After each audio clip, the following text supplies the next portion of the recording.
So, this is my second time trying to record this video tonight. The first time I played this album here, Bob Dylan's Greatest Hits, the UK version. And I did that because that is my favourite Bob Dylan album. It's different to the American one, slightly different order and different songs, one or two are different.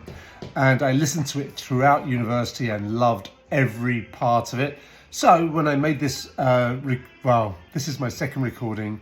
When I made it, I played that in the background and I got a copyright strike. So Sony, who I believe own the music, blocked it in all countries. And then specifically, they said it was the Blowin in the Wind album. No, it's not. It's the Greatest Hits album. But it's true. I had the Bob Dylan songs playing in the background from his early work. And they said, no, you can't show it to anyone. Not just not monetize it, not even show it. The bastards. Now, Bob Dylan doing that, he made a lot of money. I don't think anyone would have not done that. I mean, he made like $300 or $400 million. Of course you would do that. I mean, obviously it makes loads of money. But let's just remember, you did fucking sell out, Bob. You sold out. But understandably, and that's okay. Now the man is able to block me making a video with your song in the background because they can. Alas. However, the reason I made this video in the first place and why I'm making it again now is because we went to see A Complete Unknown, the new pick about Bob Dylan with Timothée Chalamet, and it's fantastic. I am not a person who likes biopics. Biopics? That's wrong. Biopics. We all started saying biopics, then suddenly one day it changed to biopics. Fantastic movie. Timothée Chalamet's great. The other actors are great in it. The Joan Baez character, the Johnny Cash character, all of them really terrific. So if you like Bob Dylan even a little bit, and I know he's a polarizing figure, you know, many people think he shouldn't have got the Nobel Prize for Literature. I disagree. But nonetheless, polarizing figure, but still a really good movie. And I don't like musicals either, but I went to this. It's not a musical. It's a biopic with lots of music and stuff that I like. So instead of listening to Bob Dylan's Greatest Hits UK version, I am in fact listening to this, which I'm wondering if this will now get copyrighted as well. It's the Bob Dylan and the Band live, and I've got it with the two songs on it. One which refers to the movie, has the line about A Complete Unknown, which is like a Rolling Stone, and then the second one, of course, is Blowin in the Wind, which is the name of this cocktail, Blowin in the Wind, which I looked up because, you know, as I said, I love that album, listened to it more than a gazillion times at university. I had the tape that I taped from my parents. They owned the album. I recorded it and listened to it a lot, along with things like Talking Heads. I listened to them quite a lot as well, and this other random music. Now I own the album. I paid money for the album, but apparently I'm not allowed to play on the airwaves where anyone else can listen to it without, I don't know what, paying some money to someone? I don't know. Anyway, I was on a Facebook group after seeing the movie, which, did I mention it's really good and you should go and see it? No, probably not, but you should. Yeah, I did. Go and see it. And I was on a Facebook group that I'm part of called Cocktails. This guy called Michael Bounds posted this cocktail that he said he found on the internet. I thought, oh, that sounds really good. I'll do it tonight and I'll make the video because I quite enjoyed the movie and it seems kind of the right time to do it. You know, and I admit to you, I'm not wearing a current Bob Dylan t-shirt. Well, no, it's more current than most. It's his most recent album, Rough and Rowdy Ways. Excellent album. By the way, I do like Bob Dylan. I'm a bit of a fan, not as much of a fan as Kate is, though. I went to see the movie with Kate and her kids in Walla Walla, and I enjoyed it, and I'm a fan. I have 14 of Bob Dylan's albums on vinyl. I think that makes me a bit of a fan. I've listened to his music a lot of my life, but am I a fan compared to Kate? No, she is a super fan. And so that's kind of funny. But what the funniest thing is that she will not like this cocktail because it has an ingredient that she really does not like. Does not like it at all, which is why she does not like a bee's knees cocktail either. So, but we're just going to cope with that, and we are going to make a Blowin in the Wind cocktail. And now I should start making it. We're at almost 5 minutes. Just been talking. Let's make this. It is a whiskey cocktail. I have to make this one-handed because, yes, you notice the sling.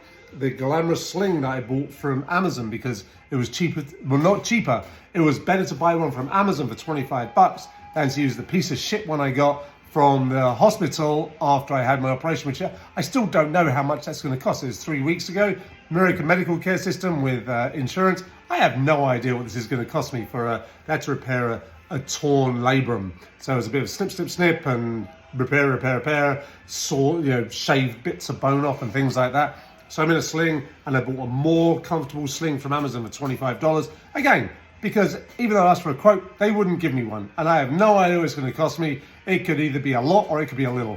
Who knows? That's America for you. It's like bingo every day. Anyway, let's go with this one-handed cocktail. That is a shaken one, but I think I can do left-handed because I've already done this once tonight because of that stupid copyright claim. So here's the second one.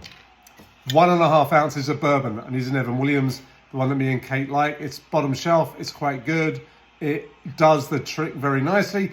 It doesn't have as much whiskey as it would do if Bob Dylan actually came up with the recipe, because when I made his mint julep, he's like, pour in 100 ounces of whiskey. Or actually, it was 3, but still, this one is 1.5 ounces of bourbon of this Evan Williams I'm using. Use any bourbon you like.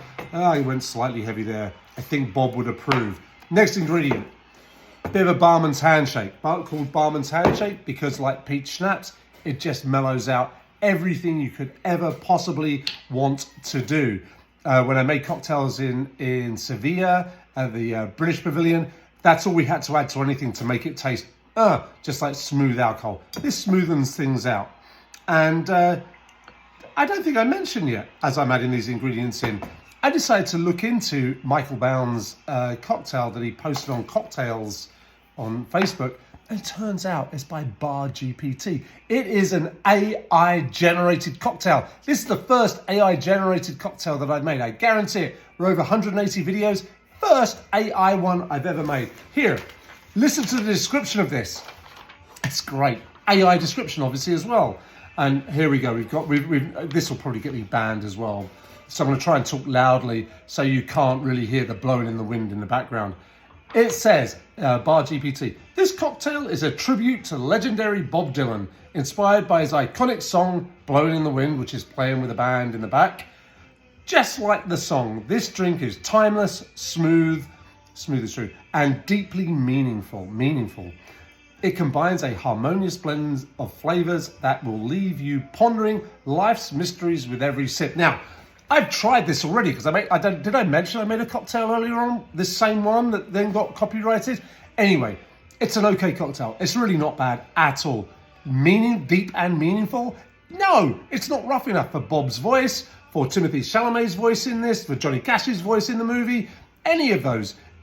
It's not made with Bob Dylan's whiskey even. Heaven's Gate, Heaven's Door. Well, mainly because I don't have it, so that's why I'm using Evan Williams. Anyway, I all think it's a bit garbage, but the end result is kind of smooth and nice and easy drinking, so why wouldn't you have some? Anyway, next ingredient, I'm going to keep on talking so I can drown out this stuff in the background, even though I don't want to drown it out because, Bob Dylan and all that. Anyway, 1/2 ounce of honey syrup, runny honey. That is honey that has been somewhat melted by the addition of hot water. You want 1/2 ounce of that.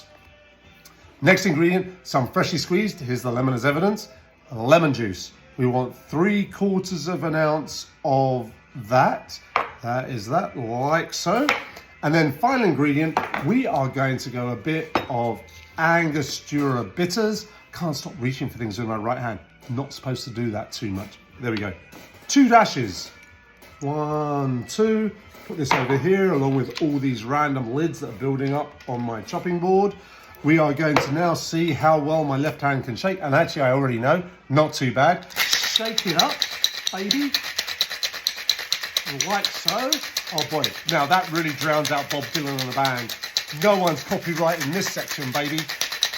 Anyway, that is, I have to use right hand here to sort of get this loose. That is nicely shaken up. We are going to put it into a chilled coupe glass, like so. It is a lovely sort of brownie color. In the AI generated one, it was more golden colored than all that. We'll cope. Right hand usage again. I cannot do a twist of lemon with my left hand, and I'm actually having quite a hard time with the right hand. But there we go. Twist of lemon. Can't move over too far. Twist it and put it in. And we will see what this drink for Robert Zimmerman, as his name is, of course, as you all know, well, for his song Blowin' in the Wind, really is like. So let's see what we've got. As I already knew, that's very tasty, actually. Cheers, Bob.